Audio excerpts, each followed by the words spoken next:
كما يعني أشرت قبل قليل، الآن عبر الهاتف من العاصمة المصرية ينضم إلينا الدكتور إبراهيم العريان، نجل القيادي في جماعة الإخوان المسلمين عصام العريان. أهلا بك دكتور إبراهيم في حدث اليوم. أهلا وسهلا. دكتور إبراهيم، كان عندك تعليق ساخر على ما نشرته صحيفة الوطن فيما يتعلق بالتحقيق مع والدك.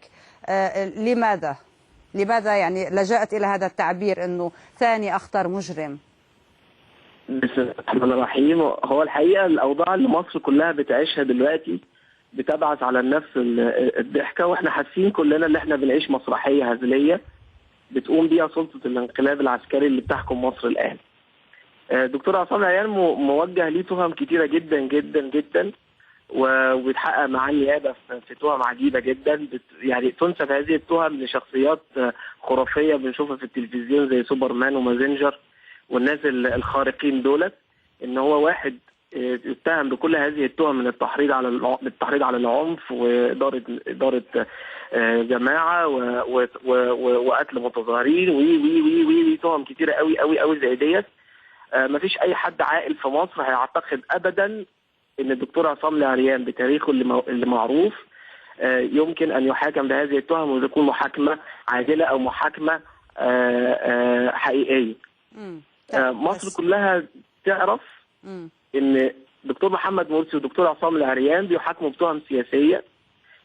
سلطة الانقلاب الحاكم الآن بتحاكم صندوق الانتخابات وإرادة المصريين في انتخابات نزيهة، وهو دوت اللي بيبعث على نفس السخرية والاستهزاء. مش أنا بس الوحيد اللي بسخر من هذا الكلام ده، كتير جدا جدا جدا من الناس ضد الانقلاب العسكري بيسخروا من هذا الكلام، وعارفين ان كل الكلام دوت دكتور ابراهيم وضحت اوامر من سلطه الانقلاب ومن قائد الانقلاب العسكري الفريق عبد الفتاح السيسي. دكتور ابراهيم، وضحت نقطه. حضرتك عم تقول انه هيدي تهم توجه الى شخصيات خرافيه مثل سوبرمان ومازنجر وغيرهم، بالوقت اللي نحن امام تهم تتعلق بالتحريض على القتل، تتعلق بقتل ناس، بتعذيب ناس، يعني مواقع معروفة.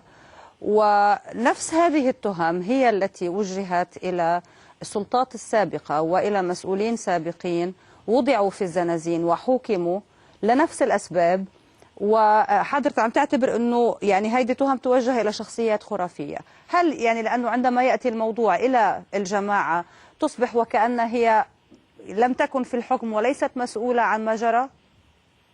حضرتك الاعتصام بتاع رابعه العدويه وتهم التحريض على العنف دي بقت لبانه على لسان كل حد. الاعتصام في رابعه العدويه كان مذاع ومباشر 24 ساعه. الدكتور عصام العريان تاريخه معروف جدا من اكثر من 30 سنه في العمل العام، اصغر نائب برلمان من 87 الى الان. نعم. وكل هذه التهم تهم سياسيه. حضرتك التهمه بتاعت الاتحاديه اللي بيتحاكم فيها الدكتور محمد مرسي بيتحاكموا ان في 2 ماتوا وفي 8 من الاخوان المسلمين خرجوا بره القضيه خالص. نعم. فاذا كل هذا الكلام مسرحيه. انا حاولت اخش المحكمه، احنا لا نعترف بهذه المحكمه ونعتبرها انها سلطه تبع سلطه الانقلاب ولا نعترف بيها. انا حاولت ادخل اشوف المسرحيه الهزليه، ما رضوش يدخلوني عشان وانا من حقي ان انا ادخل. انا ابن المتهم موجود جوه، ودخلين ناس تبعهم قاعدين جنود امن مركزي قاعدين في القاعه، ودخلين صحفيين ومحامين تبعهم في اداره هذه المسرحيه. انا كان نفسي اخد تذكره اخش اتفرج على المسرحيه لايف، بس ما عرفتش. فهو ده اللي بيحصل في مصر حاليا. احنا بقالنا دلوقتي اكتر من 4 شهور والدبابات لسه في الشارع، مفيش حاجه لسه بتتحرك، لا يوجد اي انجاز لهذه الحكومه الانقلابيه الا اكل الناس في الشارع وسجنهم. طيب بس حضرتك حتى عم تسمي قاعة المحكمة دكتور ابراهيم لن يستمر الحل الامني. اوكي دكتور ابراهيم، حل اي مشكله. عم بسمعك للاخر بس اذا بتخليني اتوقف عند اشي عم تقولها. حضرتك عم تقول انه انت بدك تاخذ تذكره لتفوت تحضر هالمسرحيه، يعني كمان تعرف انه اصلا في مشكل وفي انكسار عدم ثقه هائل بين الجماعه وبين القضاء. يعني القضاء بيعتبر انه كان اكثر المستهدفين من الجماعه ومن حكم الرئيس مرسي تحديدا.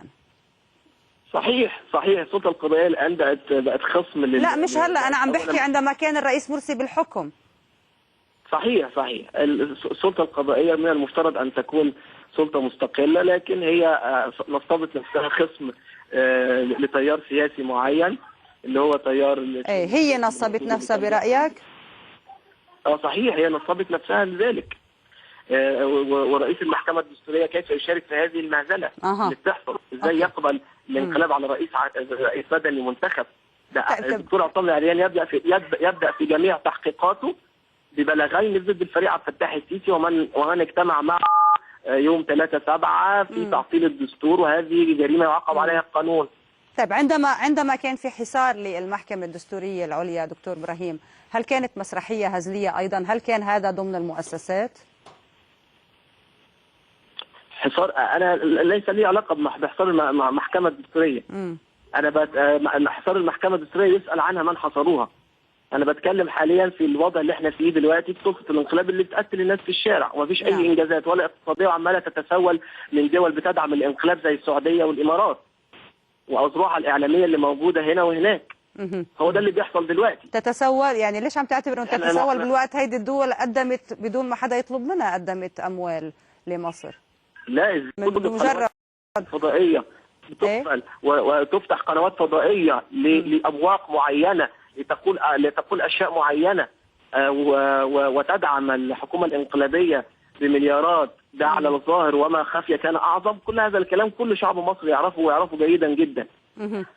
تمام. احنا شأن مصر ده شأن داخلي، ولا نحب أن يتدخل فيه أي حد من بره، من الشرق أو من الغرب.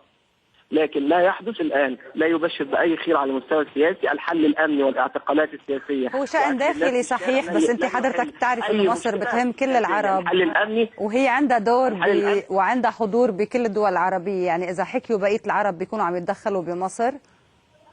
لا، أنا ما سمعتش السؤال، معلش. لا، أنا عم أقول لك إنه طب تعرف إن عم تقول شأن داخلي، وكأنه العرب عم بيحاولوا، يعني كل العرب كلنا عم نحاول انه نتدخل ونتسلط على القرار بمصر، بالوقت اللي مصر يعني بتهم كل العرب. هيدي ناحيه، هذا الشيء لازم تفتخروا فيه. والنقطه الاخرى، مصر عندها دور كبير بالعالم العربي، يعني هي عم تتدخل بشؤون الاخرين، ولا الاخرين بيعرفوا اهميه الدوره؟ صحيح، تتعامل السلطه، اي حد بره مصر يتعامل مع مصر، يتعامل مع السلطه المنتخبه. ما يساعدش ناس انقلابيين، ما يساعدش الراجل اللي معاه السلاح اللي معاه الدبابه هو اللي يحكم. يتعامل مع السلطة المنتخبة، ونتعامل معه بكل احترام وبكل منفعة، وعلى أساس المصلحة المشتركة بين العرب مع بعضهم وبعض، وبين مصر وكل دول العالم كله. لكن أن تدعم تيار سياسي معين في الانقلاب بالتيار المدني بالاشتراك مع المؤسسة العسكرية في الانقلاب على سلطة منتخبة، ثم بعد ذلك نقول إن ما فيش حد بيتدخل في شأن مصر، او ده تهم ذلك. هل يقبل احد ان القناه العربيه تتقفل، سلطات مصريه تروح قافلاها وتتدخل في شأن اي حد تاني من المعارضه؟ اوكي، وضحت. وتضخ اموال كثيره جدا في اي بلد عشان تخلخل نظام الحكم. يعني طبعا هيدا رأي حضرتك. يعني لو عندنا وقت أكثر كمان يمكن في مين كثير مصريين رح يقولوا لك مثل ما حضرتك عم تحكي عن سلطة الصندوق، سيقولوا لك أنه نفس سلطة هذا الصندوق، نفس الناس اللي سقطوا أوراق بالصندوق خرجوا جزء كبير منهم ليقولوا لكم لا، وهيدا شيء أنتم كمان لا تريدون الاعتراف به. لا ابدا اطلاقا. كل الاخوان المسلمين عارفين، واحنا عارفين كلنا حجم المظاهرات اللي خرجت في 30 يونيو وطلباتها كانت انتخابات رئاسيه مبكره. ايه اللي حصل؟ ايه علاقه تعطيل الدستور باللي حصل؟ طيب ايه علاقه خروج الدكتور محمد مرسي بالصوره باللي حصل؟ هذه دكتور ابراهيم، انا عم يلاحقوني بالوقت، بس لانه الحديث يعني هالحوار يعني على أول حوار جيد جدا وبنتمنى أنه يستمر، بس بدي أكتفي بهذا القدر، اسمح لي. شكرا جزيلا لك دكتور إبراهيم العريان، نجل القيادي في جماعة الإخوان المسلمين عصام العريان، كنت معنا عبر الهاتف من القاهرة، ونتمنى استمرار الحوار لأنه هو الأساس ببناء أي مجتمع.